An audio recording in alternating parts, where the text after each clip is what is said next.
আচ্ছা শুরু করছি। দেখ, তাপগতিবিদ্যার প্রথম সূত্র দ্বিতীয় সূত্র এই চ্যাপ্টারটা শুরু করেছিলাম। কি কি হয়ে গেছিলো আগের দিন আমি একটুখানি রিভাইজ করে নিচ্ছি, শুনে নে একবার করে, শুধু নামগুলো উল্লেখ করে নিচ্ছি কী কী হয়ে গেছিলো, ঠিক আছে। তাপগতিবিদ্যার প্রথম সূত্র চ্যাপ্টারটাতে প্রথমেই করেছিলাম আমরা জুলের সূত্র, তাই না? ফর্মুলা কী ছিল জুলের সূত্রে বল? এইচ। সেখান থেকে একটা নতুন টার্ম এসেছিল তাপের যান্ত্রিক তুল্যাঙ্ক, যে দিয়ে প্রকাশ করা হয়েছিল, তাই না? তার মানগুলো বিভিন্ন পদ্ধতিতে আমরা মুখস্থ করে নিয়েছিলাম। ওকে, নেক্সট জিরোথ ল বলেছিলাম, শূন্যতম সূত্র, সব থেকে সহজ, এ বি এর সাথে বি সি এর সাথে, তাহলে এ আর সি এর সাথে সম্পর্ক থাকবে। ওকে, আচ্ছা, তারপরে দু একটা প্রবলেম করেছিলাম সেটাকে কাজে লাগিয়ে। আচ্ছা, তারপরে বলেছিলাম থার্মোডাইনামিক সিস্টেম বা তাপগতীয় সংস্থা জিনিসটা কি, সারাউন্ডিংস কি, বাউন্ডারি কি, এগুলো বলেছিলাম। তার সাথে বলেছিলাম ভেরিয়েবল, থার্মোডাইনামিক ভেরিয়েবল বা তাপগতীয় চলরাশি, যার মধ্যে দুটো চলরাশি ছিল, একটা সংকীর্ণ চলরাশি ছিল, একটা ব্যাপক চলরাশি ছিল, ইন্টেনসিভ আর একটা এক্সটেনসিভ। এক্সাম্পল সব উদাহরণ সব বলে দিয়েছিলাম। আচ্ছা, আরও দুই ভাগে ভাগ করা যেত, সেটা বলেছিলাম অবস্থার অপেক্ষক, পথ অপেক্ষক, স্টেট ফাংশন, আর একটা হচ্ছে পাথ ফাংশন, এবং এদের মধ্যে কোনগুলো ছিল তাদের এক্সাম্পল দিয়েছিলাম। ওকে, সাথে কি করা হয়েছিল, তাপগতিবিদ্যার প্রথম সূত্রটা একটুখানি উল্লেখ করে দিয়েছিলাম, তাই না? তাপগতিবিদ্যার প্রথম সূত্রটাকে আজকে আরেকবার বলে দেবো, কিন্তু তার আগে আর কয়েকটা টার্ম আমি নতুন কিছু বলে দিচ্ছি, শুনে না মন দিয়ে। টার্মগুলো কী কী দেখ, চ্যাপ্টারটা পড়ছি আমরা তাপগতিবিদ্যা নিয়ে, তাহলে তাপ একটা ওয়ার্ড পেয়ে যাচ্ছিস, তাই তো? যখন আমি তাপগতিবিদ্যার প্রথম সূত্রটা উল্লেখ করেছিলাম, মনে করে দেখ DQ equal to D U plus DW, এরকম কিছু ছিল, যেটা আরেকবার আমি উল্লেখ করবো পরে। এখানে কিউ ফর তাপ, ইউ ইন্টারনাল এনার্জি, আর ডাব্লিউ হচ্ছে কৃতকার্য, এটা ডিনোট করেছিল। আমি এই তিনটে রাশিকে একটু আলাদাভাবে আরেকবার উল্লেখ করে দিচ্ছি। তাপ শক্তি জিনিসটা কি, কে বলবি? তাপ শক্তি কি? তাপ বলতে কি বোঝায়?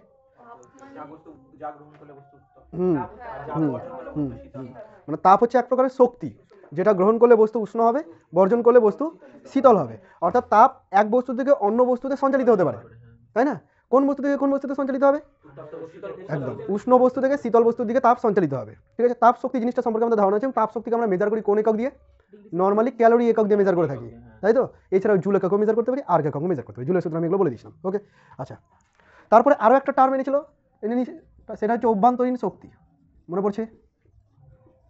অভ্যন্তরীণ শক্তি টার্মটা মনে পড়ছে রে? Internal energy. কী ছিল এই ইন্টারনাল এনার্জি বা অভ্যন্তরীণ শক্তি? কোনো একটা তাপগতীয় সংস্থা বা একটা থার্মোডাইনামিক সিস্টেম, তাই তো? ওই তাপগতীয় সংস্থার মধ্যে যে অনুপরমাণুগুলো আছে, তাদের মধ্যে কিছু গতিশক্তি আছে, তাদের মধ্যে অ্যাট্রাকশন রিপালশন কাজ করছে, সংঘর্ষ হচ্ছে, তার মানে ওদের মধ্যে গতিশক্তিও আছে প্লাস স্থিতিশক্তিও আছে। তো এই গতিশক্তি আর স্থিতিশক্তি, এই দুটোর যোগফলকে বলেছিলাম হচ্ছে অভ্যন্তরীণ শক্তি বা ইন্টারনাল এনার্জি, তাই না? অভ্যন্তরীণ শক্তি তাহলে কি, কোনো বস্তু সংস্থা, কোনো বস্তু বা বস্তু সমষ্টি, এর ভেতরে যে অনুপরমাণুগুলো আছে তাদের মোট গতিশক্তি এবং মোট স্থিতিশক্তি, টোটাল এনার্জিটাকে একসঙ্গে আমরা কি বলবো? অভ্যন্তরীণ শক্তি। ক্লিয়ার হয়েছে? বা ইন্টারনাল এনার্জি, যাকে আমরা ইউ দ্বারা ডিনোট করে থাকি। কেউ আছে? কেউ আছে? ভয় পাওয়ার কি আছে? ভয় পেয়ে গেছিস?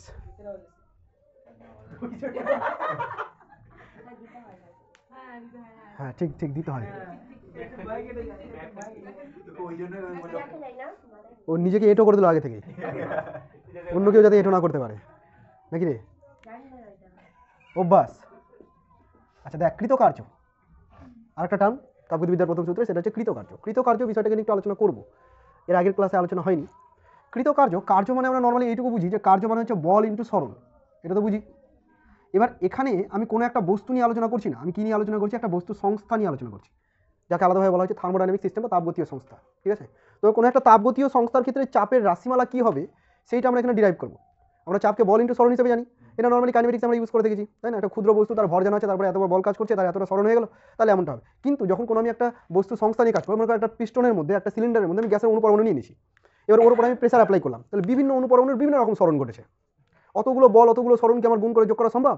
অসম্ভব ব্যাপার। তাহলে এমন কোনো একটা আমি রাশিমালা তৈরি করবো যেখানে সবগুলোকে একসাথে ক্যালকুলেশন করা যায় ম্যাক্রোস্কোপিক লেভেলে, ঠিক আছে? তো সেই রাশিমালাটা তৈরি করার জন্য আমি কী করছি, ধরে নিচ্ছি এই হলো একটা সিলিন্ডার, এই সিলিন্ডারের মধ্যে গ্যাসের অনুপরমাণু আছে, ঠিক আছে? বিভিন্ন অনুপরমাণু কী করছে? র্যান্ডমলি ছোটাছুটি করছে, কিছু ইন্টারনাল এনার্জি আছে ওদের মধ্যে, ছোটাছুটি করছে র্যান্ডমলি। ওকে, এইখানে একটা পিস্টন রাখা আছে, এরকম একটা এখানে পিস্টন রাখা আছে। তো বুঝতে পারছিস এই পিস্টনটার উপরে কী করবে? এই ফোর্স অ্যাপ্লাই করবে। আমি ধরে নিচ্ছি যে প্রেসার অ্যাপ্লাই করছি, এখানে আমি প্রেসারটাকে নিলাম কেন, ফোর্স কেন নিলাম না? কারণ আমি তাপগতীয় সংস্থাতে তাপগতীয় চল হিসেবে প্রেসারকে উল্লেখ করেছিলাম, চাপ, উষ্ণতা, আয়তন, তাই না? এছাড়া অভ্যন্তরীণ শক্তি, আরও কিছু কিছু টার্ম পাবো, এদেরকে আমি কি বলেছিলাম? তাপগতীয় চলরাশি, বিভিন্নভাবে ভাগ করা হয়েছিল এদেরকে। তো আমি এখানে প্রেসার হিসেবে নিয়ে নিলাম যে এই অনুপরমাণুগুলো এর উপরে, পিস্টনটার উপরে পি পরিমাণ প্রেসার অ্যাপ্লাই করছে। ওকে, পিস্টনটার একটা ক্ষেত্রফল থাকবে না, ধরে নিচ্ছি সেই ক্ষেত্রফলটা হচ্ছে আলফা। তাহলে ওই পিস্টনটার উপর কী পরিমাণ বল কাজ করছে? পি ইন্টু আলফা, চাপ ইন্টু ক্ষেত্রফল, এই পরিমাণ বল কাজ করছে, এবং এই বলটা কাজ করে পিস্টনটাকে মনে কর কিছুটা সরিয়ে দিল। কতটা সরিয়ে দিল? কিছু একটা দূরত্ব ধরে নিচ্ছি, খুব ক্ষুদ্র দূরত্ব ডিএক্স সরিয়ে দিল। ওকে, তো খুব ক্ষুদ্র দূরত্ব ডিএক্স সরিয়ে দিল। তাহলে কৃতকার্য কত হলো? P into alpha into dx. এবার আমি এই পুরো ফর্মটাকে দেখ এরকম লিখতে পারি কিনা, P into alpha D X. Alpha ডিএক্সকে একসাথে রাখলাম, এতে করে সুবিধা কী হবে? এই যে অংশটা দেখতে পাচ্ছি, যতটুকু অংশ আয়তন বর্ধিত হলো, এই আয়তনটা কিন্তু আলফা ইন্টু ডিএক্স, ক্ষেত্রফল ইন্টু উচ্চতা বলা যায়। বুঝতে পারছিস কিনা? ওকে, তাহলে আমি এখান থেকে এরকম লিখতে পারি, পি ইন্টু ডিভি। ডিভিটা কি? ক্ষুদ্র আয়তনের পরিবর্তন, এক্ষেত্রে আয়তনের বৃদ্ধি। বোঝা গেছে?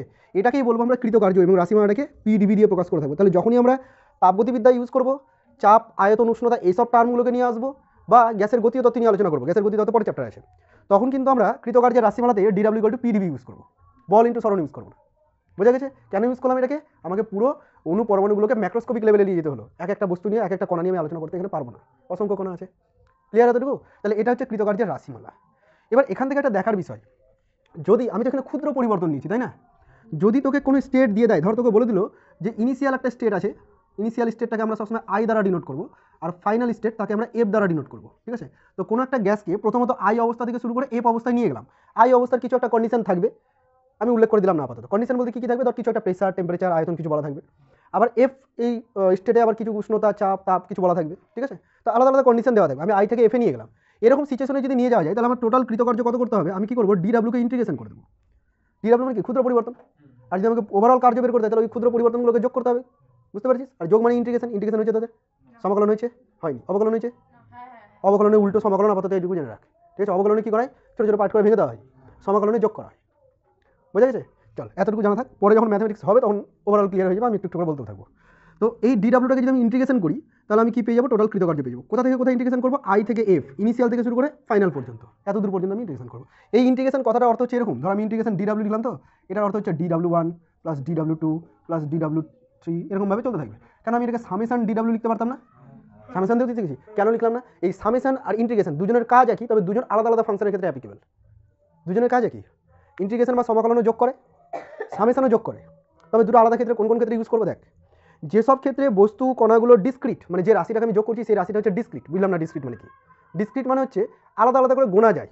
যেমন ধর তোকে যদি আমি চালের দানা গুনতে দিই, তুই 1 2 3 4 করে চালের দানা কিন্তু গুনতে পারবি, কিন্তু আমি যদি বলি জল গুনে দেখা, জল গুনতে পারবি?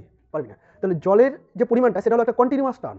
কন্টিনিউয়াস মানে কি? চলছে, তুই ওকে আলাদা করতে পারবি না, মানে একটা পার্ট একটা পার্ট একটা পার্ট এভাবে ডিসক্রিট করতে পারবি না। কিন্তু চালের দানাগুলোকে কি ডিসক্রিট করতে পারবি? তোরা কতজন আছিস, আলাদা আলাদা করে গুনতে পারবি, তাই না? আমি বললাম তোর ভিতরে কতটুকু পরমাণু আছে গুনে দেখা, পারবি গুনতে?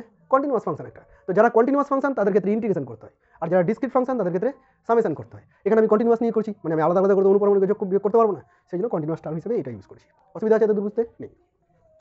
এই যে ডিডাব্লিউটা, এই ডিডাব্লিউটাকে আমি লিখতে পারি পি ইন্টু ডিভি, লিখতে পারি।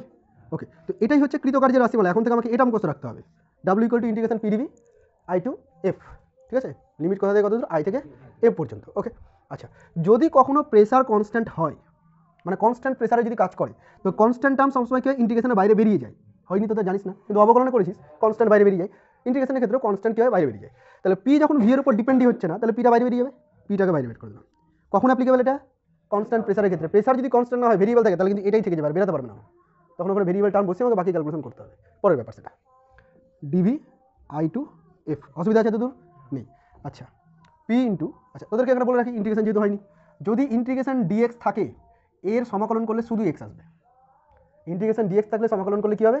শুধু এক্স হবে। আরেকটা জিনিস দেখে নে, ধর ইন্টিগ্রেশন এক্স পাওয়ারে এন আছে, তাহলে এর সমাকলন করলে হবে এক্স পাওয়ারে n plus one by n plus one, ঠিক আছে? একদম অবকলনের উল্টো উল্টো চলে জিনিসটা, নিয়মটা। তাহলে এই দুটো অ্যাটলিস্ট জেনে রাখ। আরও অনেক নিয়ম আছে, প্রচুর নিয়ম আছে।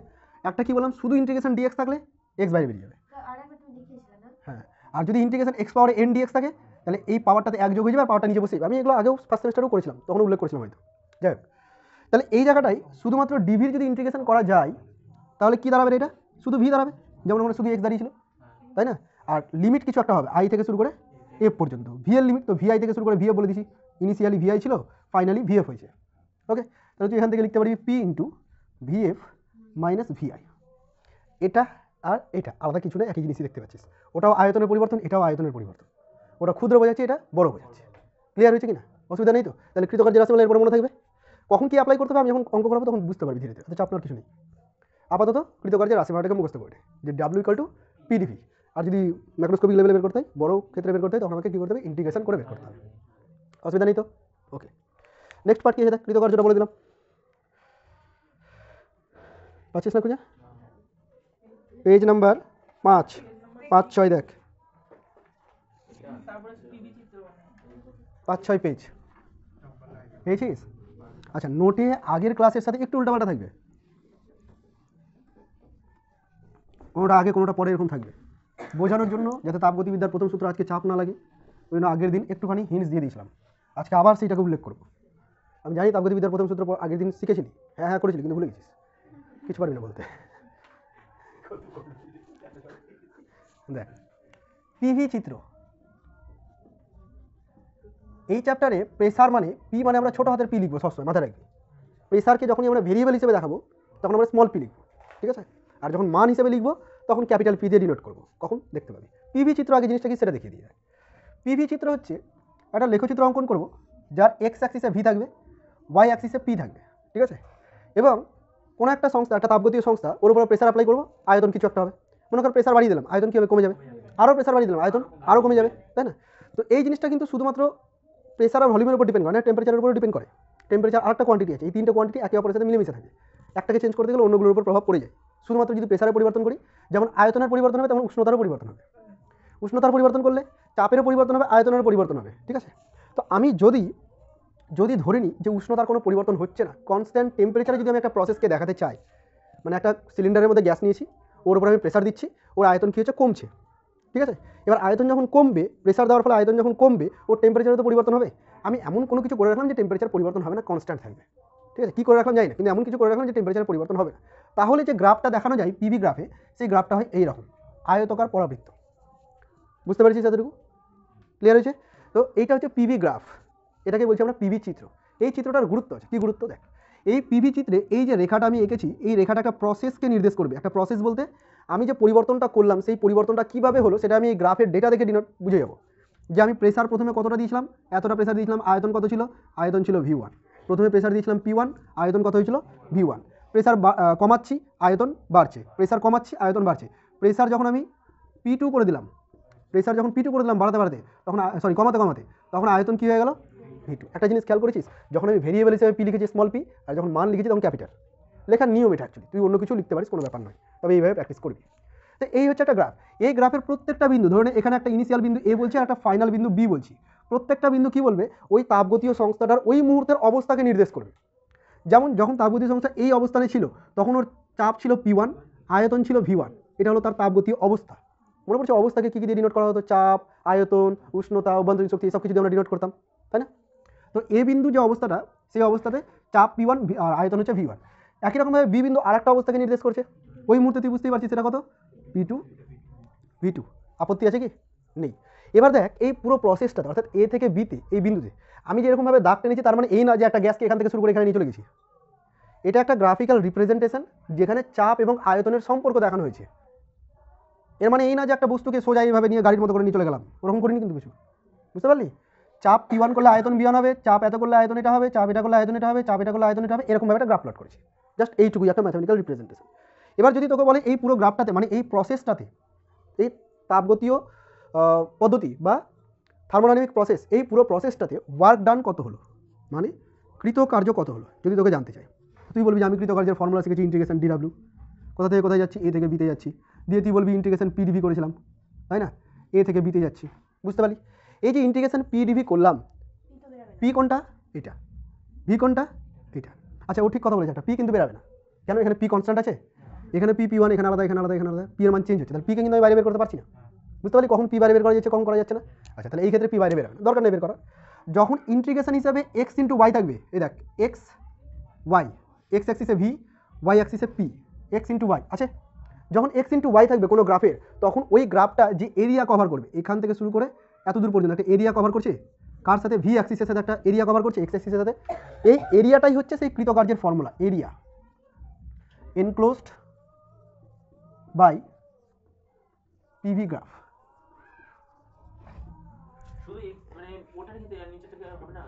কোন নিচে থাকে, দেখ এইটা হচ্ছে সেই কার্ভটা, এই কার্ভটা যে এরিয়াটা কভার করবে এক্স অ্যাক্সিসের সাথে, মানে ভি অ্যাক্সিসের সাথে। ডিবি কোথায় আছে, ডিবি আছে, তো ডিবির সাথে যে এরিয়াটা তৈরি করবে, ততটুকু এরিয়ার যা মান হবে সেই মানটাই হচ্ছে কৃতকার্য বা ওয়ার্ক ডানকে ডিনোট করবে।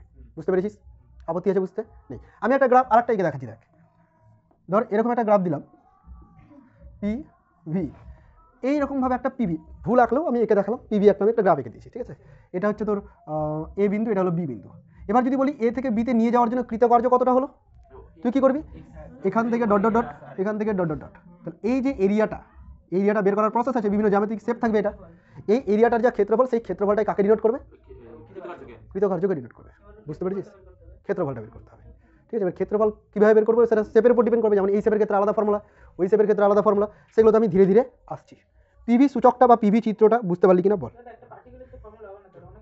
না, একসাথে অনেকগুলো কণাকে নিয়ে একটা বস্তু সংস্থার ক্ষেত্রে আমি এই ফর্মুলাটাকে অ্যাপ্লাই করছি, ঠিক আছে?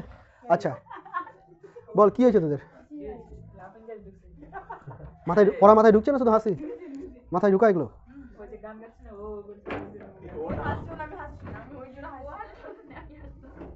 আচ্ছা দেখ, থেমে যা এবার দেখ,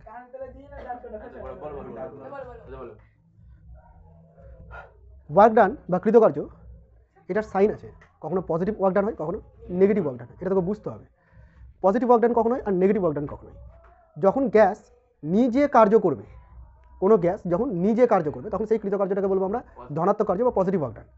যখন কোনো গ্যাসের ওপরে কার্য করা হবে, তখন সেটাকে বলবো আমরা ঋণাত্মক কার্য বা নেগেটিভ ওয়ার্ক ডান। ব্যাপারটা কেমন? আমি এর আগেও এক্সাম্পল দিয়েছিলাম, একটা ধর একটা পিস্টনের, একটা সিলিন্ডারের মধ্যে এরকম একটা সিলিন্ডার আছে, সিলিন্ডারের মধ্যে একটা পিস্টন দিয়ে এরকমভাবে গ্যাস লাগানো আছে, গ্যাস আছে ভিতরে।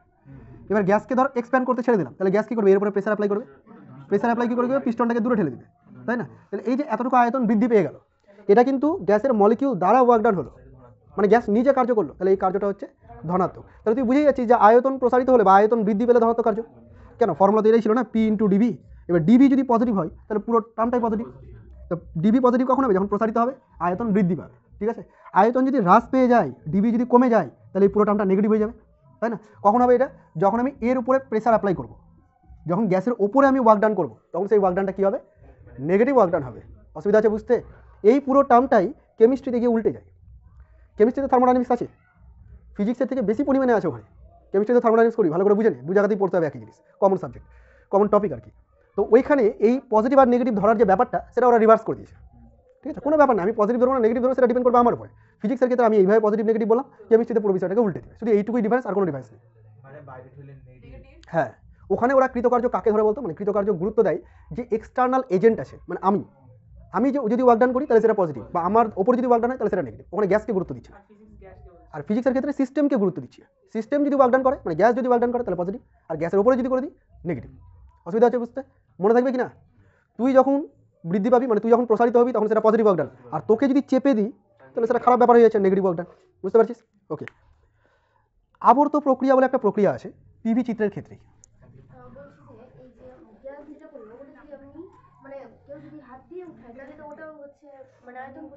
পজিটিভ, আমি যখন হাত দিয়ে উঠাচ্ছি ওটাও পজিটিভ, কারণ আয়তন বৃদ্ধি পাচ্ছে, ঠিক আছে? এক্ষেত্রেও কিন্তু গ্যাসই কৃতকার্য করছে।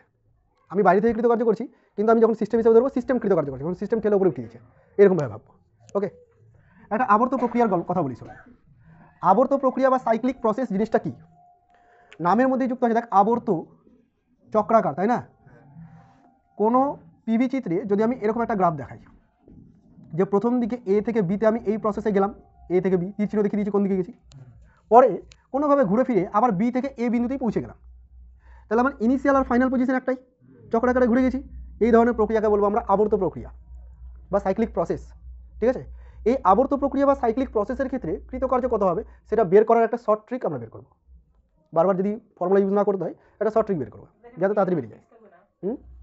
না, পি এর মান কোথায় ফিক্স থাকছে? এখানে পি আলাদা, এখানে পি আলাদা, বিভিন্ন জায়গায় পি আলাদা, আবার এখানে পি আলাদা, কিন্তু এই যে পয়েন্টটা ইনিশিয়াল আর ফাইনাল দুটো একই পয়েন্ট। P1 V1 প্রথমেও ছিল, পরে লাস্ট পজিশন এসে এখানে P1 V1ই হলো, এই বিন্দুটা ধরনের P2 V2 হয়ে গেছে। বল, সাইক্লিক প্রসেস বুঝতে পেরেছিস নামটা? আমি কি বের করতে চাইছি এই প্রসেসে? ওয়ার্ক ডান কত হবে, কি করে বের করতে হবে ওয়ার্ক ডান? দেখ, প্রথমে যদি আমি এই প্রসেসটা না ভাবি, শুধুমাত্র এই প্রসেসটার কথা বলি, তাহলে কৃতকার্য বের করতে গেলে কি করতে হবে? এরিয়া কভার, এটা V1, এটা V2, তাহলে এতটুকু এরিয়া। বলতে পারবি এই এরিয়াটা পজিটিভ ওয়ার্ক ডান না নেগেটিভ ওয়ার্ক ডান? কি করে বুঝলি পজিটিভ?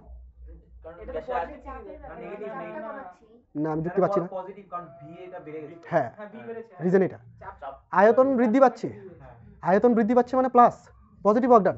তাহলে এই পুরো প্রসেসটাতে ওয়ার্ক ডান কত হচ্ছে? পজিটিভ হচ্ছে, ঠিক আছে। আমি ধরে নিচ্ছি যে এই পুরো প্রসেসটাতে ওয়ার্ক ডান হচ্ছে W1, পজিটিভ W1।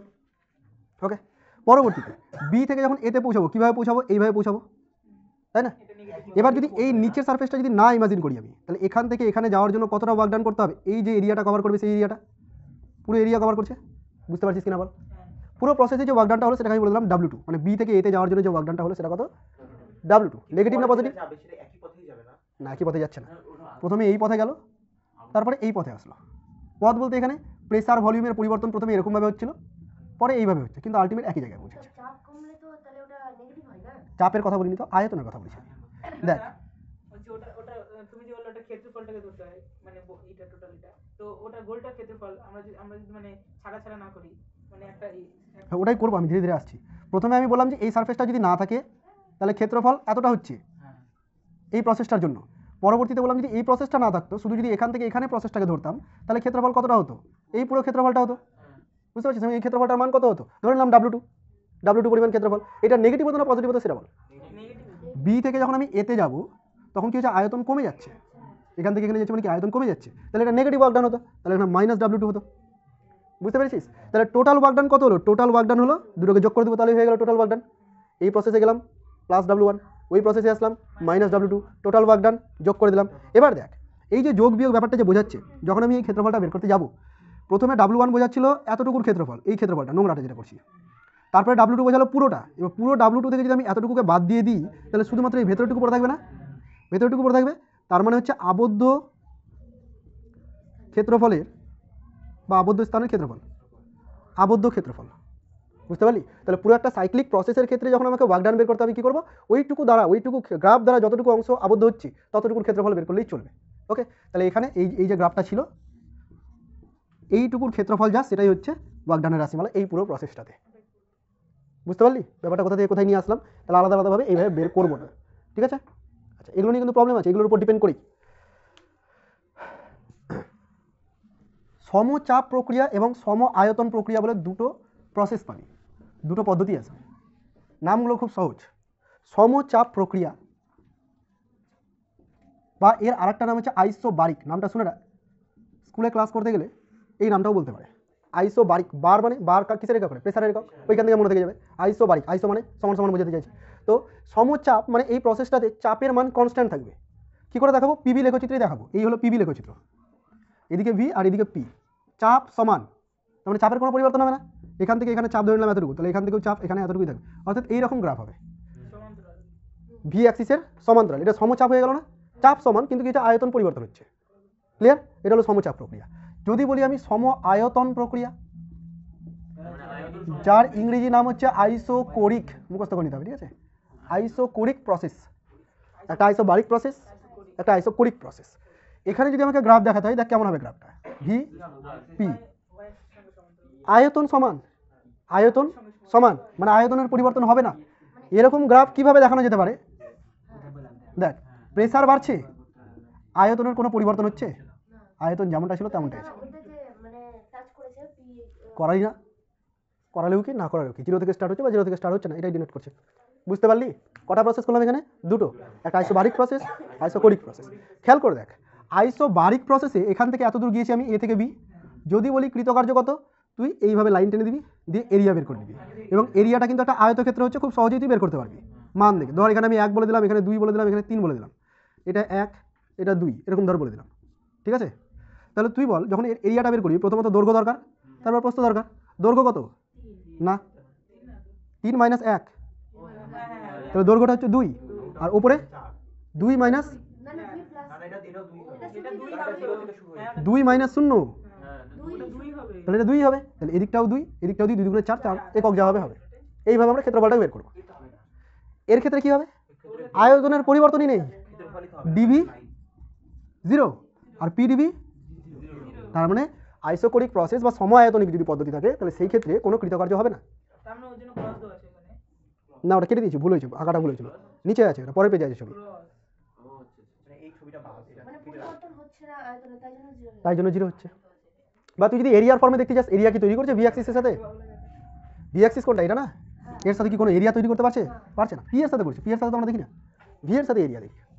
তাই বুঝতে পারলি দুটো প্রসেসে কী করে কৃতকার্য বের করতে হয়? কৃতকার্য বের করা নিয়ে কিন্তু অনেকগুলো প্রবলেম। তাপগতিবিদ্যার প্রথম সূত্রকে অ্যাপ্লাই করতে দিবে বিভিন্ন প্রসেসের ক্ষেত্রে, আর বিভিন্ন প্রসেসে কৃতকার্যটাই চেঞ্জ হবে, বাকি আর কোনো কিছু চেঞ্জ হয় না। এটা বের করা শিখতে হবে তোদেরকে। আচ্ছা, একটা উদাহরণ দেওয়া আছে, দেখ ছবিটার দিকে ভালো করে তাকা তোরা, কোশ্চেনটা পড়ে নে।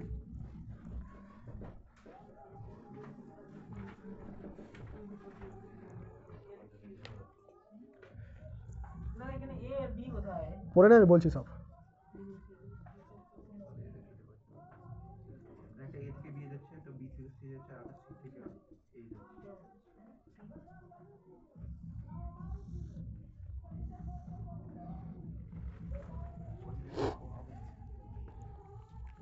কি বলা হয়েছে? একটা আবর্ত প্রক্রিয়া দেখতে পাচ্ছিস।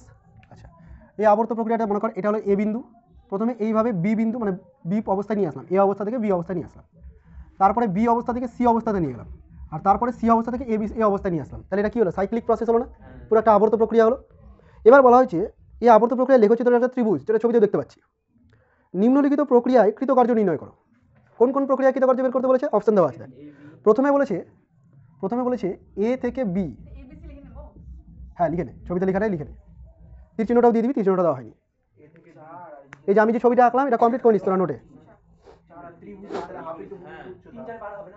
বলছি সব বলছি, তোদের যেটা মনে হচ্ছে তৈরি করে রাখ, তারপরে আমার সাথে মিলা। প্রথমে প্রসেসটা হচ্ছে এ থেকে বি। এ কোথায় আছে রে? এখানে। বি এখানে। তাহলে এই পুরো প্রসেসটাতে বের করতে বলেছি, পুরো সাইক্লিকে বলিনি কিন্তু এখন। বলেছি কি আমি এ থেকে শুধু বিতে যেতে বলেছি, বলিনি এ বি সি হয়ে আবার এতে আসো। তাহলে এই প্রসেসে যদি আমাকে ক্ষেত্রফল বের করতে হয়, তাহলে কি করে ক্ষেত্রফল বের করবো? দেখ পুরো এরিয়াটা, কোন পুরো এরিয়াটা? এই পুরো এরিয়াটা। ভাবতে পারলি কিনা বল? এ বি দ্বারা ভি অ্যাক্সিসে পুরো এরিয়া তৈরি হচ্ছে। এবার এই এরিয়াটা কি তুই বের করতে পারবি? কি করে বের করবি? কোন শেপ তৈরি হচ্ছে? হচ্ছে না তো। সমকোণী ত্রিভুজ কোথায় হচ্ছে? এখান থেকে এতটুকু সমকোণী হচ্ছে, আর নিচের পাটটাকে ধরবি না? ওটা অন্যভাবে করতে হবে। কর, কিভাবে করি বল, ওটাই জানতে চাইছি। ওই তো এটা আয়তক্ষেত্র। আয়তক্ষেত্র। আর যদি ট্রাপিজিয়াম করে দিতাম? মানে 6 তার মানে দাদা ওটা 3 আসবে। 3 এরকম ট্রাপিজিয়াম হতে পারে এটা, যেটা খুশি। তুই 10 হবে 10। তুই ত্রিভুজ প্লাস আয়তক্ষেত্র করতে পারিস, তুই শুধু ট্রাপিজিয়াম করতে পারিস, যেভাবেই কর একই জিনিসই আসবে। আমি ট্রাপিজিয়াম দিয়ে করে দিলাম। ট্রাপিজ যোগ করে দেবো তাই তো? হ্যাঁ, ট্রাপিজিয়াম দিয়ে যদি আমি ওয়ার্ক ডান বের করতে চাই, এ বি প্রসেসে বের করছি, ঠিক আছে? বা এরকমভাবে সাইনটা দিয়ে দিচ্ছি, এ তীর চিহ্ন বি। বল ট্রাপিজিয়ামের ক্ষেত্রে বলে ফর্মুলা, কারো মনে থাকলে? আমি বলছি হাফ ইনটু সমান্তরাল আমাদের যোগফল হ্যাঁ।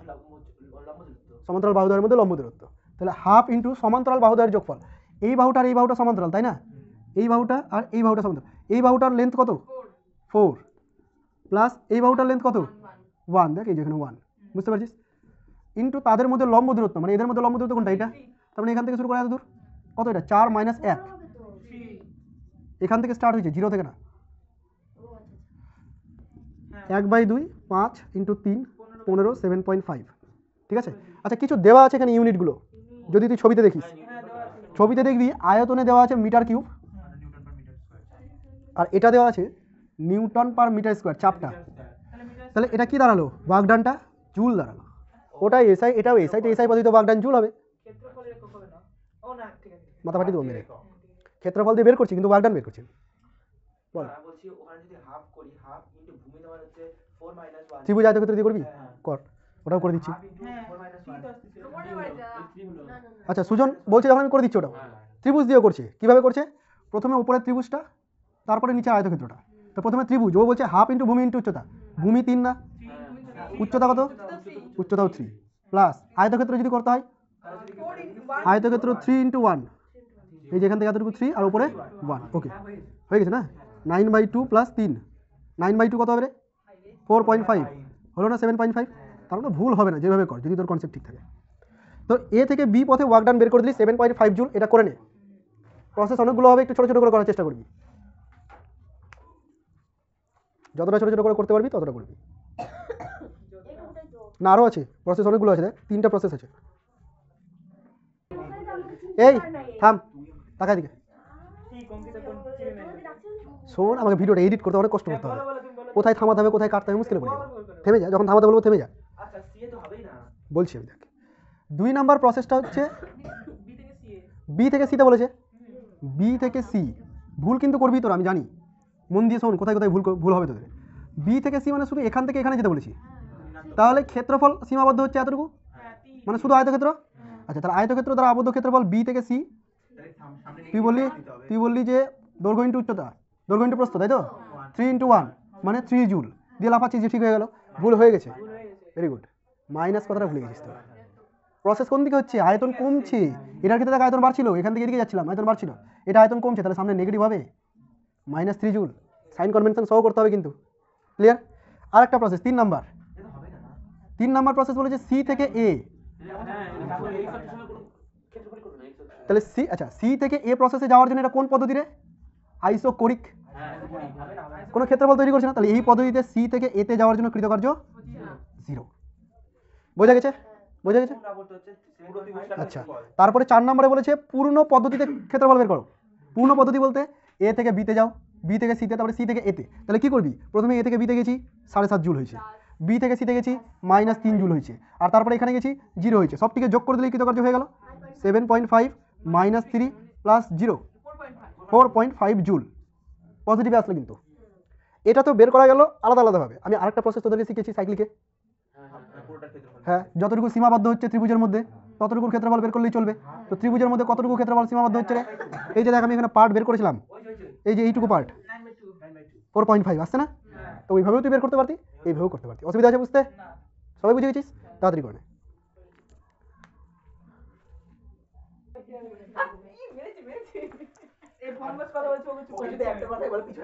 তাপগতিবিদ্যার প্রথম সূত্র আগের দিন বলে দিয়েছিলাম, তাই না রে? বুঝতে পেরেছিলি? কে কে বুঝেছিস? বল, হালকা হালকা বল দেখি, তাপগতিবিদ্যার প্রথম সূত্রটা কি জিনিস, নোট না দেখে। মানে হচ্ছে যেটা কৃতকার্য হবে সেটা অভ্যন্তরীণ শক্তি আর কৃতকার্যের কৃতকার্য না, যেটা তাপ উৎপন্ন হবে সেটা অভ্যন্তরীণ শক্তি আর কৃতকার্যের যোগফল হবে। আচ্ছা, তাপ যেটা উৎপন্ন হবে। আচ্ছা, ফর্মুলা তো ঠিক বলে দিলি, কনসেপ্টগুলি হয়ে গেল। দিতে হবে যেটা দিবি তা। যাই হোক, তাহলে বলি আমি, কেমন যেন সব কিছু হয়ে গেছে। তাপগতিবিদ্যার প্রথম সূত্র খুব ইম্পর্টেন্ট একটা সূত্র। তাপগতিবিদ্যার প্রথম সূত্র বলছে যখন আমি কোনো বস্তুকে তাপ দেবো, তাপটাকে আমরা কিউ দ্বারা ডিনোট করে থাকবো, এইচ দিয়েও ডিনোট করতে পারি। তো প্রথম সূত্র কিউ দিয়ে ডিনোট করেছে। ধরেন আমি ডিকিউ পরিমাণ তাপ দিলাম, ডিকিউ পরিমাণ তাপ আমি নিতেও পারি, সেটা পরে আলোচনা করছি। আমি ধর কোনো বস্তুকে ডিকিউ পরিমাণ তাপ দিলাম, তো একটা সিলিন্ডারের মধ্যে গ্যাস আছে, তার উপরে পিস্টন আছে, আমি যদি ওকে ডিকিউ পরিমাণ তাপ দিই, মানে নিচ থেকে যদি হিট করি, তাহলে তাপ পেয়ে যাবে। যখন ডিকিউ পরিমাণ তাপ দেবো, তখন ওই তাপটা কী হবে? দুইভাবে খরচ হবে। কীভাবে খরচ হবে? এর একটা পার্ট ইন্টারনাল এনার্জিকে বাড়াবে, অভ্যন্তরীণ শক্তিকে বৃদ্ধি করবে, অনুপরমাণুগুলো কাইনেটিক এনার্জি বৃদ্ধি পেয়ে যাবে, তাই না? আর একটা পার্ট কী করবে? কৃতকার্য করবে, ডিডাব্লিউ। তাহলে কোনো বস্তুকে যখন আমি তাপ দেবো, সেই তাপটা কী হবে? দুইভাবে কাজে লাগবে। এক, ওই বস্তুটার বা বস্তু সংস্থাটার অভ্যন্তরীণ শক্তিকে বৃদ্ধি করবে, এবং বাকিটা কী করবে? কৃতকার্যে ব্যয়িত হয়ে যাবে। মানে ম্যাথমেটিক্যালি যদি লিখতে চাই তাহলে লিখবো DQ equal to D U plus DW. এটা হচ্ছে তাপগতিবিদ্যার প্রথম সূত্র। আপত্তি আছে? নেই? তাপগতিবিদ্যার প্রথম সূত্র।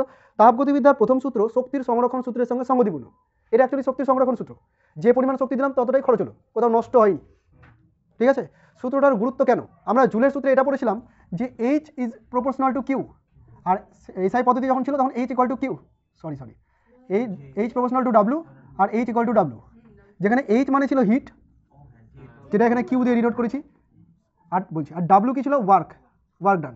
এখানে একটা জে এসেছিল, কোন পদ্ধতিতে এসেছিল? সিজিএস পদ্ধতিতে এসেছিল, এমকেএস পদ্ধতিতে এসেছিল, এসআই পদ্ধতিতে 1 ধরেছিলাম এটাকে। তো এইচ ইকুয়াল টু ডাব্লিউ। তো তুই যদি এই ফর্মুলা অনুযায়ী চলিস এবং তারপরে যখন প্র্যাকটিক্যালি তুই মেজার করতে যাবি, তুই দেখবি যতটা হিট এনার্জি দিলি ততটুকু ওয়ার্ক ডান পাচ্ছিস না। তখন তোর মনে হবে তাহলে শক্তি সংরক্ষণ সূত্র মেনে চলো না। অ্যাকচুয়ালি তোকে দেখতে হতো এই বিষয়টা, যে তুই যতটুকু তাপ দিলি, ওয়ার্ক ডান তো করেছে, সাথে ওর মধ্যে ইন্টারনাল এনার্জি খরচ করতেও কিছুটা নষ্ট হয়ে গেছে, যেটা তুই মেজার করতে পারিস। বুঝতে পারলি ব্যাপারটা? বুঝতে পেরেছিস তো? তারপরে জুলের সূত্র তাপগতিবিদ্যার প্রথম সূত্রের একটা স্পেশাল কেস জাস্ট। তাপগতিবিদ্যার প্রথম সূত্রটা হচ্ছে জেনারেল ফর্ম, ওর বিভিন্ন কেস আসবে, তার মধ্যে জুলের সূত্র একটা হচ্ছে সেই পার্ট। এবার বিভিন্ন কেসগুলো আমরা করি, তাহলে একটা করে বুঝিয়ে দিবি যে জুলের সূত্র কখন আসছে। যেমন প্রথম কেস যদি বলি, আচ্ছা এখানে আরেকটুখানি লিখে রাখি আমি, DQ equal to D U plus PDV লিখলে আপত্তি আছে? ডিডাব্লিউকে পিডিভি লিখতে পারি, ওকে। আচ্ছা, স্পেশাল কেসের মধ্যে কেস 1 সব নোটে লেখা আছে সুন্দরভাবে। প্রথমে দেখ কেস 1। কেস 1-এ কী করেছি? যদি আমি একটা আইসোলেটেড সিস্টেম নিই, আইসোলেটেড সিস্টেম বলতে কোন ধরনের সিস্টেমের কথা বলছি আমি? মানে সমস্ত পরিপার্শ্ব থেকে একেবারে বিচ্ছিন্ন, মানে কোনো রকম কোনো আদান প্রদান হবে না, না শক্তির আদান প্রদান হবে, না কার্যের আদান প্রদান হবে, কোনো কিছুই হবে না, তাকে বলবো আমরা আইসোলেটেড সিস্টেম। আরেকটা সিস্টেম হয় তাপরোধীয় সংস্থা হয়। তাপরোধীয় সংস্থাতে শুধু তাপ যেতে দেয় না, আর আইসোলেটেড কি হয়, তাপকেও যেতে দেয় না, কৃতকার্যকেও করতে দেয় না, কোনোটাই দেয় না। তাহলে আইসোলেটেড সিস্টেমের ক্ষেত্রে কেস 1, আইসোলেটেড সিস্টেম, এর ক্ষেত্রে ডিকিউটাও যেমন 0 হবে, ডিডাব্লিউটাও 0 হবে, ওয়ার্কডাউনও হবে না, পুরোপুরি একদম পরিবেশ থেকে আলাদা, যেটা আইডিয়াল কেস, কখনোই সম্ভব না। তো এরকম সিস্টেমের ক্ষেত্রে যদি ডিকিউ 0 ডিডাব্লিউ 0 হয়, তাহলে এই ফর্মুলাটা থেকে তুই বলতে পারবি যে ডিইউটাও 0 হবে, ডিইউটাও 0 হবে। ডিইউ মানে কি, অভ্যন্তরীণ শক্তির পরিবর্তন, শুধু অভ্যন্তরীণ শক্তি নয় কিন্তু, অভ্যন্তরীণ শক্তির পরিবর্তন। তাহলে অভ্যন্তরীণ শক্তির যদি পরিবর্তনই না হয়, তার মানে অভ্যন্তরীণ শক্তি কনস্ট্যান্ট আছে। কি বুঝতে পারলি ব্যাপারটা? আগে যেটুকু ছিল যেটুকু ছিল ততটুকুই আছে। ডিইউকে আমি এরকম লিখতে পারি, ফাইনাল মাইনাস ইনিশিয়াল, এটাই হচ্ছে ডিইউ, পরিবর্তন। তো যখন পরিবর্তনই হয়নি, তাহলে তুই বলতে পারিস যে ইউএফ ইকুয়াল টু ইউআই হচ্ছে, মানে আগে যা ছিল পরেও তাই আছে, ইনিশিয়াল ফাইনাল দুটো সেম। অর্থাৎ আইসোলেটেড সিস্টেমের ক্ষেত্রে বস্তুর অভ্যন্তরীণ শক্তির কোনো পরিবর্তন ঘটে না। কেন পরিবর্তন ঘটে না? কারণ তাপের আদান প্রদান হয় না, কৃতকার্য হয় না। বোঝা গেছে কি? এটা হলো আইসোলেটেড সিস্টেম। সেকেন্ড পয়েন্টটা বলেছে কেস 2, ধর তাপ দিয়েছি আমি, কিন্তু কৃতকার্য হলো না, কোনোভাবে আমি কার্য করতেই দিলাম না। বুঝতে পারলি? ওই একটা বস্তুকে আমি তাপ দিয়েছি, ওই তাপটা কীভাবে খরচ হতো, অভ্যন্তরীণ শক্তি বাড়াতো, আর কিছুটা কার্য হতো, আমি কার্য করতেই দিলাম না, ধরে রাখলাম ওকে চেপে। তাহলে যতটা তাপ দিলাম ততটা তাপ কী করবে, শুধুমাত্র অভ্যন্তরীণ শক্তিকে পরিবর্তন করবে। বুঝতে পারলি? শুধুমাত্র অভ্যন্তরীণ শক্তিকে পরিবর্তন করবে। এটা কখন সম্ভব? যখন ডিডাব্লিউ ইকুয়াল টু 0 হচ্ছে। আর ডিডাব্লিউকে তুই কী বলেছিলি? পিডিবি। পিডিবি 0 মানে কি? ডিবি 0 মানে আইসোবারিক প্রসেস না আইসোকোরিক প্রসেস? আইসোকোরিক। তাহলে এটা কখন অ্যাপ্লিকেবল? আইসোকোরিক প্রসেসের ক্ষেত্রে ডিকিউ ইকুয়াল টু ডিইউ হবে। এগুলো কি মুখস্থ করবো না, আমি এই ফর্মটাকে মনে রাখবো, আর আমাকে কোন কেস দিচ্ছে আমি সেই কেস অনুযায়ী নিজে থেকে তৈরি করবো। মুখস্থ করতে হবে না, 4-5টা কেস আছে, কখন কোনটা হবে গুলিয়ে যাবে। ক্লিয়ার কথা? আইসোলেটেড বললো, তোর মাথায় ঢুকে গেছে এটা 0, তখন থেকে তুই ডিইউ 0 বলে দিতে পারলি, তাহলে এর বৈশিষ্ট্য হচ্ছে অভ্যন্তরীণ শক্তি কনস্ট্যান্ট। যখন তোকে আইসোকোরিক বলে দিল, তুই বলে দিলি যে ভিটা কনস্ট্যান্ট, মানে পিডিবি 0, পিডিবি 0 ডিডাব্লিউ 0, ডিডাব্লিউ 0 মানে ডিকিউ ইকুয়াল টু ডিউ। অর্থাৎ যে পরিমাণ তাপ দিব সেটা কী করবে, শুধুমাত্র অভ্যন্তরীণ শক্তিকেই পরিবর্তন করবে, আর কিছু করবে না। হয়েছে? আচ্ছা, থার্ড কেস বলেছে যদি কোনো তাপরোধী দেওয়াল থাকে, যদি কোনো সিস্টেম তাপরোধী দেওয়াল দ্বারা আবদ্ধ থাকে। তাপরোধী দেওয়াল মানে তাপকে যাওয়া আসা করতে দেবে না, তাপের আদান প্রদান ঘটবে না। আর তাপের আদান প্রদান ঘটবে না মানে কি ডিকিউ 0 বলা যাবে? তাপের আদান প্রদান ঘটবে না। আচ্ছা, বাকি সব কিছু ঘটবে। তাহলে আমি ফর্মুলা জানতাম D Q equal to D U plus D W, D Q 0 D U plus D W, বা D W equal to minus D U. ব্যাপারটা বোঝ এখানে, ডিডাব্লিউ পজিটিভ, ডিইউ নেগেটিভ। কথাটার অর্থ কী? কথাটার অর্থ হচ্ছে যদি কৃতকার্য হয় তাহলে অভ্যন্তরীণ শক্তি কমে যাবে, যদি কৃতকার্য ধনাত্মক হয় তাহলে অভ্যন্তরীণ শক্তি কমে যাবে। তার মানে একটা সিলিন্ডারের মধ্যে ইমাজিন কর, সব কিছু ছবি আঁকতে হবে তার কোনো মানে নেই, একটা সিলিন্ডারের মধ্যে গ্যাস আছে, পিস্টন রাখা আছে, কোনো তাপ দিচ্ছি না। এবার যদি কৃতকার্য হয়, মানে পিস্টনটা যদি ওপরের দিকে উঠে যায়, তাহলে ওই শক্তিটা পেলো কোথা থেকে? ভেতরে যে অভ্যন্তরীণ শক্তিটা ছিল সেই অভ্যন্তরীণ শক্তিটাই কৃতকার্যটা করলো, তার মানে অভ্যন্তরীণ শক্তি কমে গেল। এটাই তো ডিনোট করছে কৃতকার্য হলো মানে অভ্যন্তরীণ শক্তি কমে গেল। বুঝতে পারছিস ব্যাপারটা? অসুবিধা নেই তো? এটা হলো থার্ড কেস। কেস 4, কেস 4-এ বলা হয়েছে আবর্ত প্রক্রিয়া। আবর্ত প্রক্রিয়া বা সাইক্লিক প্রসেস। সাইক্লিক প্রসেসের বৈশিষ্ট্য কী রে? ঘুরে ফিরে ওইখানেই চলে আসবে। আচ্ছা, এখানে একটুখানি তোদেরকে বলে দিই, সাইক্লিক প্রসেস যখন কথাটা বলবো তখন ডিইউ ইন্টারনাল এনার্জির কোনো চেঞ্জ হবে না। দেখ, ইন্টারনাল এনার্জি হচ্ছে একটা অবস্থার অপেক্ষক, বলেছিলাম আগের দিন। অবস্থার অপেক্ষক যখন পড়েছিলাম তখন উদাহরণ দিয়েছিলাম যে অভ্যন্তরীণ শক্তি। তো অভ্যন্তরীণ শক্তি হচ্ছে অবস্থার অপেক্ষক, তার মানে অবস্থার উপরে ডিপেন্ড করে। আর সাইক্লিক প্রসেসের ক্ষেত্রে এ থেকে বিতে গেলেও পরে আবার বি থেকে এতেই চলে আসি, তার মানে অবস্থার কোনো পরিবর্তন হয়নি, এ অবস্থায় আছে। তো অবস্থার যদি পরিবর্তন হয় অভ্যন্তরীণ শক্তির পরিবর্তন হবে না। ডিইউ 0, ডিইউ যদি 0 হয় তাহলে এই ফর্মুলা থেকে ডিকিউ ইকুয়াল টু ডিডাব্লিউ, মানে যতটা হিট আমি দেবো, তাপ দেবো, পুরোটাই কী করবে? কার্য করবে। অভ্যন্তরীণ শক্তিকে বাড়াবেও না, কমাবেও না। বোঝা গেছে? বিভিন্ন প্রসেস। দেখ, এই পুরো কনসেপ্ট হচ্ছে হাইপোথেটিক্যাল কনসেপ্ট, তুই রিয়েল লাইফের সাথে ম্যাচ করতে পারবি না। রিয়েল লাইফে এরকম ধরনের এক্সাম্পল খুব একটা দেখিস নি, একটা দুটো দেখেছি যেগুলো বলবো ধরে নিতে পারবি, কিন্তু বাকি জিনিসটা কিন্তু অ্যাবস্ট্রাক্ট দিকে চলে গেল। মানে তোরা এতদিন পর্যন্ত অভ্যস্ত হয়ে যাচ্ছিস কনক্রিট ব্যাপারে, মানে সব কিছুকে চোখে দেখে অভ্যস্ত, ওই জিনিসগুলোকে ব্যাখ্যা করছি, কিন্তু এই পুরো প্রসেসগুলো বুঝতে পারছিস তো? এগুলো মাথার মধ্যে নিয়ে কাজ করতে হবে, জীবনে কোনোদিন চোখে দেখিস। বোঝা গেছে? অতটা বড় হয়ে গেছিস বলে এগুলো এখন পড়ানো হচ্ছে। তাহলে এই যে কেসগুলো, এগুলোকে মুখস্থ করবি, অ্যাপ্লাই করা শিখবো, কখন কী দেবে সেইভাবে অ্যাপ্লাই করা শিখতে হবে, নিজে থেকে করতে হবে, পারছি কিনা, ভুল করতে করতে শিখে যাবি। হয়েছে? আগের দিনও করেছিলাম এটা, আজকেও করলাম। আইসোকোরিক আর বলিক না, আইসোকোরিক আর একটা আইসোবারিক। বারিক প্রেসার সমচাপ, আইসোকোরিক সমায়তন। মানে আয়তন আয়তন সমান থাকবে, আয়তন সমান থাকলে আইসোকোরিক, আর চাপ সমান থাকলে আইসোবারিক। ঠিক আছে রে, এতদূর পর্যন্ত সমস্যা নেই তো? এতদূর পর্যন্ত আগের দিনই বলে গেছিলাম আমি। ঠিক আছে, আচ্ছা তাপগতিবিদ্যার দেখ পরে হেডিং কি আছে দেখ, তাপগতিবিদ্যার প্রথম সূত্র। ও আচ্ছা বলতে ভুলে গেলাম যে জুলের সূত্র কোথায় আসলো। জুলের সূত্র এখানে আসলো দেখ, এটা জুলের সূত্র না, W = H। তাহলে জুলের সূত্র তাপগতিবিদ্যার প্রথম সূত্রের একটা স্পেশাল কেস জাস্ট, তখনই এটা অ্যাপ্লিকেবল যখন অভ্যন্তরীণ শক্তির কোনো পরিবর্তন হচ্ছে না। কিন্তু তাই কি জেনারেলি সম্ভব? অন্যান্য ক্ষেত্রে অভ্যন্তরীণ শক্তি পরিবর্তন হতেই পারে, অসুবিধা আছে বুঝতে? নেই। ওকে, এবার হচ্ছে তাপগতিবিদ্যার প্রথম সূত্রের তাৎপর্য। পরীক্ষাতে খুব আসে, 2 মার্কের কোশ্চেন নেই, যেহেতু তোদের এবার থিওরিটিক্যাল কোশ্চেন হবে তো খুব ইম্পর্টেন্ট, স্টার করে দে এটাকে। তাপগতিবিদ্যার প্রথম সূত্রের তাৎপর্য স্টার করে দে। কি প্রথম সূত্রের তাৎপর্যটা কি? দেখ তাপগতিবিদ্যার প্রথম সূত্র থেকে এইটুকু আমরা বুঝতে পারছি, যদি যদি কোনো বস্তুকে কোনো তাপগতীয় সংস্থাকে কার্য করাতে হয়, ভালো করে শুনবি আমার কথাগুলো, এতক্ষণ পর্যন্ত যা যা পড়লি থামিয়ে রাখো, আমি যেটা বলছি আমি সেটা শুন। যদি কোনো তাপগতীয় সংস্থাকে কার্য করাতে হয় তাহলে বাইরে থেকে আমাকে তাপশক্তি দিতে হচ্ছিল, DW পাওয়ার জন্য বাইরে থেকে আমাকে DQ দিতে হচ্ছিল। এই DQটা দেওয়ার ফলে শুধু DW করছিল না, DU পরিমাণ আমার দিকে খরচ করে দিচ্ছিল। তো যদি কোনো সংস্থাকে কার্য করাতে হয় তাহলে আমাকে বাইরে থেকে শক্তি দিতে হবে, মোট কথা সেটা তাপশক্তি হলে তাপশক্তি দিতে হবে, তাই না? বা যদি আমি তাপশক্তি বের করিনি তাহলে কিছু পরিমাণ কার্য করে নেবে। আচ্ছা তুই এইটুকু মাথায় বুঝতে পারলি যে কৃতকার্য করানোর জন্য বাইরে থেকে শক্তির প্রয়োজন আছেই। উইদাউট শক্তি যদি আমি অ্যাপ্লাই না করি তাহলে DW কি পাবো? কৃতকার্য পাবো না। তার মানে এমন কোনো যন্ত্র কখনোই তৈরি করা সম্ভব নয় যেটা অনবরত চলবে, একবার চালিয়ে দেওয়ার চলতে থাকবে। হ্যাঁ, সবসময় বাইরে থেকে শক্তি ওকে দিতে হবে তবে ও কার্য করবে। এরকম রিলস তোদের অনেক দেখানো হয় দেখবি, যে এরকম আমি বলে দিচ্ছি দেখ, এরকম ধরনের একটা সিলিন্ডার ধর থাকে, এখানে একটা ছিদ্র করা থাকে আর এইভাবে একটা নল করা থাকে এইভাবে, আর একটা বল ঘুরতে ঘুরতে ঘুরতে ঘুরতে এসে এখানে পড়ে, এইভাবে উঠে আবার উপরে উঠে যায়, আবার ঘুরতে ঘুরতে আবার পরে আবার উঠে যায়, এটা অনবরত চলতেই থাকে। এরকম একটা রিলস দেখানো হয়, এটা সম্ভবই না। এটা যদি হয়ে যায় তাহলে তাপগতিবিদ্যার প্রথম সূত্র ভুল, কারণ তাপগতিবিদ্যার প্রথম সূত্রে কি বলেছি, কার্য করতে গেলে অনবরত শক্তি দিতে হবে। তার মানে এটা সম্ভব না। তাহলে এটা কি করে হচ্ছে? অ্যাকচুয়ালি এখানে ম্যাগনেটিক ফিল্ড অ্যাপ্লাই করা হয়, ব্যাটারি লাগানো থাকে তলে কাঠের তক্তাটার ভিতরে, যেটা তোদেরকে দেখানো হয় না। ও কি করে? ওটাকে রিপেল করে, ঠেলে বলটাকে উপরে উঠে দেয়। মানে এর জন্য তো কিছুটা উঠছিলই, আর নিচ থেকে একটা শক্তি দিচ্ছিল, সেই শক্তিটা আবার বলটাকে উপরে উঠে দিচ্ছে বেশি করে দিয়ে। এই যে শক্তিটা একটা ইলেকট্রিক্যাল এনার্জি যেটা ম্যাগনেটিক এনার্জিতে কনভার্ট হচ্ছিল, সেই ম্যাগনেটিক এনার্জি আবার যান্ত্রিক এনার্জিতে কনভার্ট হচ্ছে। তাই একটা এনার্জি আমাকে বারবার দিতেই হচ্ছে কার্য করানোর জন্য। মানে পারপেচুয়াল মেশিন কোনোদিনই তৈরি করা সম্ভব নয়। তোদের যদি মনে হয় যে আমি একটা মেশিন তৈরি করে দেবো, ওকে চালিয়ে দিলাম, ও চলতেই থাকবে সারা জীবন, শক্তির কোনো প্রয়োজন, এটা কোনোদিনই সম্ভব নয় তৈরি করা। বুঝতে পেরেছিস? জীবনে তৈরি করতে যাবিও না, সম্ভবই না। তো তৈরি করার কি দরকার? কিছু পরিমাণ এনার্জি তোকে খরচ করতেই হবে। এবার তুই যে এনার্জিটা খরচ করবি সেই এনার্জিটাকে পুরোপুরি কার্যে রূপান্তরিত করা যায়? কিছুটা অভ্যন্তরীণ শক্তিতে নষ্ট হয়েছে, বুঝতেই পারছিস কতটা নষ্ট হয়, কি পরিমাণে, এটা তাপগতিবিদ্যার প্রথম সূত্র থেকে পাওয়া যায় না। এটা তাপগতিবিদ্যার প্রথম সূত্রের একটা সীমাবদ্ধতা, এটা লিমিটেশন। ঠিক আছে, যে তাপগতিবিদ্যার প্রথম সূত্র থেকে আমরা এটা জানতে পারি যে শক্তি প্রয়োজন আছে কার্য করানোর জন্য, কিন্তু 100% কার্য পাওয়ার জন্য কি আমাকে পুরো 100% শক্তি দিতে হবে এই সম্পর্কে কোনো ধারণা আমরা পাই না। ঠিক আছে, তাহলে আরেকটা সূত্রের প্রয়োজন আছে, সেই জন্য তাপগতিবিদ্যার দ্বিতীয় সূত্র এসেছে, যেটা আমরা পরের ক্লাসে পড়ব। ওকে, তাপগতিবিদ্যার প্রথম সূত্রের আরও একটা তাৎপর্য, আরেকটা গুরুত্বপূর্ণ বিষয় সেটা হচ্ছে প্রথম সূত্র থেকে আমরা প্রথম অভ্যন্তরীণ শক্তি সম্পর্কে ধারণা পেয়েছি। এই যে অভ্যন্তরীণ শক্তি ডিউ করে চলে যাচ্ছি, এর আগে কোনোদিন শুনেছিস নাম? আজকে শুনলি। তো এই অভ্যন্তরীণ শক্তি ধারণা আমরা কোথা থেকে পেলাম? তাপগতিবিদ্যার প্রথম সূত্র থেকে পেলাম। এই দুটো হচ্ছে ওর তাৎপর্য, যে পারপেচুয়াল মেশিন তৈরি করা যাবে না, স্বয়ংক্রিয় যন্ত্র তৈরি করা যাবে না, এবং একটা নতুন রাশি অভ্যন্তরীণ শক্তি সম্পর্কে আমরা ধারণা পেয়েছি। ওকে, অসুবিধা আছে এতদূর পর্যন্ত? নেই। সীমাবদ্ধতা পরে আছে বলছি, সীমাবদ্ধতা দেখে এবার কি লেখা আছে এই দেখ।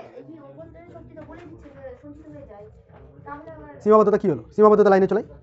এই সীমাবদ্ধতা লাইনটা আমি পড়ছি, তোরা শোন। আমি যে কথাগুলো বলছি একদম পাতি ভাষায় লেখা আছে, আমি কথাগুলো বলছি দেখ, আর আমার কথাটা শোন।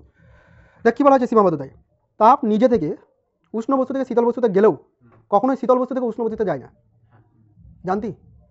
তাপ উষ্ণ থেকে শীতল বস্তুতে যায়, তোরা জানিস। আবার এটাও জানিস শীতল বস্তু থেকে উষ্ণ বস্তুতে তাপ কখনো যায় না। যদি যায় তার জন্য আমার বাইরে থেকে কার্য করতে হয়। ফ্রিজ বা এসি, আচ্ছা ফ্রিজের কনসেপ্টটা কেমন? এটা যদি ফ্রিজ হয়, ভেতরটা ঠান্ডা থাকে তাই না, বাইরেটা গরম। এখানে কি করে? বিভিন্ন যন্ত্র লাগানো আছে, মেশিন লাগানো আছে, ইলেকট্রিক্যাল এনার্জি খরচ করছি। ও কী করছে? ভেতরে 15 ডিগ্রি সেলসিয়াস, বাইরে 50 ডিগ্রি সেলসিয়াস, তবুও কী করছে? ভেতর থেকে তাপকে বাইরে ফেলে দিচ্ছে, দিয়ে 15 ডিগ্রিকে 10 ডিগ্রি বানিয়ে দিচ্ছে। মানে টেম্পারেচার কমাতে থাকছে ভেতরে, ফ্রিজের ভেতরে, আর বাইরে কিন্তু টেম্পারেচার বেশি, গরমের দিনে যেটা হয় আর কি। তো এখানে কী হলো দেখ, এখান থেকে কম টেম্পারেচার থেকে বেশি টেম্পারেচার তাপ যাচ্ছে। ন্যাচারালি সম্ভব না, কিন্তু আমাকে বাহ্যিক কার্য করে এটা ঘটাতে হচ্ছে। এটা দ্বিতীয় সূত্রতে এক্সপ্লেন হবে, বুঝতে পারলি? তো তাপগতিবিদ্যার প্রথম সূত্র অনুযায়ী কিন্তু এই ধারণাটা পাওয়া যায় না যে উষ্ণ বস্তু থেকে তাপ যায়, কিন্তু শীতল বস্তু থেকে তাপ উষ্ণ বস্তুতে আসে না। তাপগতিবিদ্যার প্রথম সূত্র সবটাকেই মেনে চলে, এই ধারণাটা ওখানে ব্যাখ্যা করা যায় না। ওকে, এটা হচ্ছে তার লিমিটেশন। এছাড়াও পরের প্যারাতে লেখা আছে, প্রদত্ত তাপের পুরোটাই কার্যে রূপান্তর সম্ভব নয়। তাপগতিবিদ্যার প্রথম সূত্র থেকে কিছু পরিমাণ তাপ সর্বোচ্চ কত পরিমাণ কার্যে রূপান্তরিত হতে পারে সেই সম্পর্কে কোনো ধারণা পাওয়া যায় না। কি বুঝতে পারলি কথাগুলো? বোঝার সাথে সাথে মুখস্থ করে নিতে হবে, এই লেখাগুলোকে এইভাবেই লিখতে হবে। হয়েছে? চল, তাপগতিবিদ্যার প্রথম সূত্র নিয়ে যা যা বলার ছিল ক্লিয়ার হয়ে গেল। এবার আমরা যাবো তাপগতিবিদ্যার দ্বিতীয় সূত্র, কিন্তু আজকে যাবো না, কবে যাবো? এটা পরের ক্লাসে যাবো। এবার পরের ক্লাসে তাপগতিবিদ্যার দ্বিতীয় সূত্র পড়ার জন্য কিছু কিছু টার্ম দরকার আছে, কিছু না অনেকগুলো টার্ম দরকার আছে। ওই টার্মগুলোকে আজকে আমরা কভার করবো, যাতে পরের দিন দ্বিতীয় সূত্রটা বুঝতে অসুবিধা না হয়।